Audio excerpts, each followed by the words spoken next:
சங்கீதம் 119 130 பாருங்க. உம்முடைய வசனத்தின் பிரசித்தம் வெளிச்சம் தந்து பேதைகளை அறிவுள்ளவர்களாக்கும். உணர்வுள்ளவர்களாக்கும், அல்லது அறிவுள்ளவர்களா ஆக்கும்.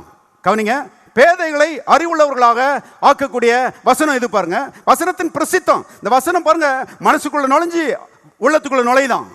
வேற எந்த கருத்துக்களுக்கும் இவ்வளவு எஃபெக்ட் கிடையாதுங்க. இது தேவனுடைய வசனம். இந்த வசனம் தேவனாகவே இருக்கிறது. தேவன் பாருங்க அப்படியே ஊடுருவுகிறாரு, மனசை அப்படியே ஊடுருவுகிறாரு, அப்படியே உள்ளத்தை ஊடுருவுகிறாரு. வசனங்கள் உள்ள போகும்போது அங்கே உம்முடைய வசனத்தின் பிரசித்தம், the entrance of your word, வசனத்தின் பிரசித்தம் வெளிச்சம் தருகிறது. it gives light.